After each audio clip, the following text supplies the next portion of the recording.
샬롬, 주님의 이름으로 환영합니다. 11월 30일 매일의 묵상 시간에 오신 모든 성도님들을 주님의 이름으로 환영합니다. 오늘 저와 여러분이 함께 살펴볼 성경 속 인물은 예수님의 12 제자 중 한 사람인 가룟 유다입니다. 마태복음 10장 2절에서 4절의 말씀을 우리가 함께 읽도록 하겠습니다. 12사도의 이름은 이러하니 베드로라 하는 시몬을 비롯하여 그의 형제 안드레와 세베대의 아들 야고보와 그의 형제 요한, 빌립과 바돌로메, 도마와 세리 마테, 알페오의 아들 야고보와 다데오, 가나나인 시몬 및 가룟 유다, 곧 예수를 판 자라. 성경을 보면 다 헤아릴 수 없을 만큼 수많은 인물이 나옵니다. 성경은 그 인물들의 삶을 소개하기도 하고 그들에 대한 평가를 내리기도 합니다. 그 많은 사람들 중에 가장 비운의 주인공이 누구일까라고 질문해 본다면 단연 가룟 유다가 아닐까 싶습니다. 왜냐하면 예수님과 가장 가까운 사람이었지만 또 동시에 예수님으로부터 가장 멀어진 사람이기 때문입니다. 함께 읽은 말씀을 보면 가룟 유다는 영광스럽게도 예수님이 부르신 12 제자 중 한 사람으로 이름을 올리고 있습니다. 하지만 동시에 한 가지 수식어, 그에 대한 꼬리표가 달려 있는데 바로 예수를 판 자입니다. 사실 그에 대한 설명이나 소개가 거의 없다 보니 이 예수를 판 자라는 수식어가 가룟 유다에 대한 설명의 전부인 셈입니다. 유다 역시 다른 11명의 제자처럼 똑같이 예수님과 함께 했던 사람입니다. 똑같이 예수님을 경험했고 그분의 말씀을 들었습니다. 예수님께서 십자가에 달려 죽으실 때에 요한을 제외한 모든 제자들은 자취를 감추었지만 그럼에도 불구하고 예수님을 팔아넘긴 이 유다의 모습은 다른 제자들의 모습과 비교할 수 없을 만큼 비극적이고 안타까운 일이 아닐 수 없습니다. 그렇다면 유다는 왜 그리 극단적인 모습에까지 이르게 된 것일까요? 먼저 유다는 예수님이 아니라 자기 안에 있는 욕심을 따랐습니다. 많은 성경학자들이 유다가 예수님을 팔기로 결심한 가장 큰 계기에 대하여 다음의 사건을 지목합니다. 요한복음 12장 3절에서 8절의 말씀입니다. 마리아는 지극히 비싼 향유, 곧 순전한 나드 한 근을 가져다가 예수의 발에 붓고 자기 머리털로 그 발을 닦으니 향유 냄새가 집에 가득하더라. 제자 중 하나로서 예수를 잡아줄 가룟 유다가 말하되 이 향유를 어찌하여 300데나리온에 팔아 가난한 자들에게 주지 아니하였느냐 하니 이렇게 말함은 가난한 자들을 생각함이 아니요 그는 도둑이라 돈괴를 맞고 거기 넣는 것을 훔쳐가밀어라. 예수께서 이르시되 그를 가만두어 나의 장래할 날을 위하여 그것을 간직하게 하라. 가난한 자들은 항상 너희와 함께 있거니와 나는 항상 있지 아니하리라 하시니라. 가룟 유다는 예수님과 제자들의 그 공동생활 안에서 재정을 관리하는 사람이었습니다. 그 재정에 대하여 자신이 책임과 더불어 권리가 있다고 생각을 했었고 그로 인하여 자신 안에 욕심이 움트고 있었던 것입니다. 마리아가 예수님께 향유를 붓고 그에 대하여 유다가 입바른 소리로 마리아를 나무랐지만 예수님은 마리아의 편에서 말씀을 하십니다. 유다의 지적이 잘못되었다라고 말씀하시는 것이죠. 어쩌면 그 소리가 유다에게는 자신을 향한 지적이 아니라 마음속에서 꿈틀거리는 그 교만과 욕심에 대한 꾸지람으로 들린 것은 아니었을까요?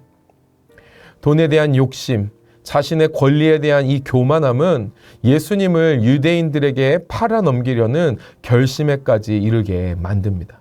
결국 유다는 예수님을 은 30짜리의 가치로 만들고 말았습니다. 사랑하는 여러분, 누구보다도 예수님을 가까이에서 보고 그분의 말씀을 듣고 경험했던 사람이 가룟 유다였습니다. 그럼에도 불구하고 그가 예수님을 따르기는커녕 자신의 욕심을 따랐다면 우리에게도 그 위험과 위기 역시 도사리고 있음을 알아야 하지 않을까요? 예수님을 가까이 한다고 생각하고 많은 시간을 예배와 봉사 등에 드리고 있다고 하여도 가장 중요한 것은 예수님을 따르고 있는가라는 것입니다. 예수님 곁에만 있다고 해서 그분의 제자가 아닙니다. 그분을 진정으로 따르는 자가 참된 제자인 줄 믿습니다. 저와 여러분 모두 나의 욕심이나 세상의 유혹이 아닌 오직 예수님을 기쁨으로 따르는 참된 제자가 될 수 있기를 간절히 소망합니다. 또 한 가지, 가룟 유다와 달리 예수님을 잘 따르는 제자가 되기 위해서는 스스로 포기하지 않아야 합니다. 가룟 유다와 비교되는 사람 중에 가장 대표적인 이가 바로 베드로입니다. 가룟 유다가 예수님을 팔아 넘긴 것만큼이나 예수님에 대한 베드로의 부인을 넘은 그 저주는 감히 그분의 제자의 모습이라고 보기 어렵기 때문입니다. 그러나 유다와 베드로는 전혀 다른 결말을 맞이합니다. 먼저 유다의 결말입니다. 마태복음 27장 3절에서 5절인데요. 그때에 예수를 판 유다가 그의 정죄됨을 보고 스스로 뉘우쳐 그 은 30을 대제사장들과 장로들에게 도로 갖다 주며 이르되 내가 무죄한 피를 팔고 죄를 범하였도다 하니 그들이 이르되 그것이 우리에게 무슨 상관이냐 네가 당하라 하거늘 유다가 은을 성소에 던져놓고 물러가서 스스로 목매어 죽은지라. 반대로 베드로의 결말은 어떻습니까? 요한복음 21장 17절입니다. 세 번째 이르시되 요한의 아들 시몬아 네가 나를 사랑하느냐 하시니 주께서 세 번째 네가 나를 사랑하느냐 하심으로 베드로가 근심하여 이르되 주님 모든 것을 아시오매 내가 주님을 사랑하는 줄을 주님께서 아시나이다. 예수께서 이르시되 내 양을 먹이라. 유다와 베드로 모두 예수님을 팔고 또 부인하고 저주하기에 이르렀지만 두 사람 모두 예수님의 손을 놓아버렸지만 한 사람은 비참하고 처참한 죽음을 맞이하였고 다른 한 사람은 삶의 회복을 이루고 끝까지 제자의 삶을 감당할 수 있게 되었습니다. 사랑하는 여러분, 유다와 베드로의 차이는 무엇일까요? 베드로가 유다보다 더 나은 사람인가요? 아닙니다. 유다와 베드로의 차이가 단 한 가지 있다면 베드로와 달리 유다는 스스로 자신을 포기해 버렸다는 것입니다. 어쩌면 두 사람 모두 신앙의 실패를 경험했습니다. 예수님을 놓아버린 것이죠. 그러나 베드로에게는 예수님께서 자신의 손을 다시 잡아주실 기회가 남아 있었습니다. 유다는 스스로 그 기회를 포기했기 때문에 돌이킬 수 없게 된 것입니다. 사랑하는 여러분, 우리도 연약한 사람들입니다. 늘상 변함없이 주님의 말씀을 준행하고 하나님 마음에 꼭 들어맞는 삶을 살면 참 좋겠지만 수시로 넘어지기도 하고 죄를 짓기도 하며 주님의 마음을 아프게 하는 사람들이 바로 우리입니다. 그러나 중요한 것은 주님이 우리의 손을 놓지 않으시는 이상 우리에겐 소망이 있다는 것입니다. 지친 무릎을 일으켜 다시 주님의 길을 따르는 것도 흔들리는 믿음의 기반을 다시 단단히 하는 것도 우리가 포기하지만 않는다면 주님께서 반드시 이루어 주시는 일인 줄 믿습니다. 오늘 우리의 하루가 오직 예수님을 따르는 복된 삶이 되기를 소망합니다. 나의 욕심과 세상의 유혹에 넘어지지 않고 예수님의 길을 잘 따라갈 수 있으면 좋겠습니다. 그러나 혹시 그렇지 못할지라도 결코 포기하지 않는 우리가 되기를 소망합니다.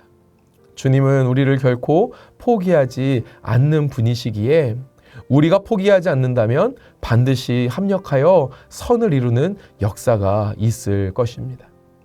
우리에게 주어진 이 아름다운 날을 주님께 맡기시면서 신앙의 여정을 충성되고 성실하게 걸어가시는 사랑하는 모든 성도님들 되시기를 우리 주 예수 그리스도의 이름으로 축복합니다.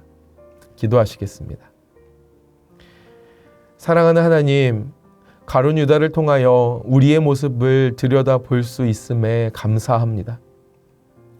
우리는 비록 연약할지라도 강하고 능하신 주님을 바라볼 수 있는 믿음을 더하여 주옵소서. 끝까지 포기하지 않고 주님을 따르기를 애쓰는 우리가 되도록 은혜를 허락하여 주시옵소서. 길과 진리, 생명이 되시는 우리 주 예수 그리스도의 이름으로 기도드립니다. 아멘.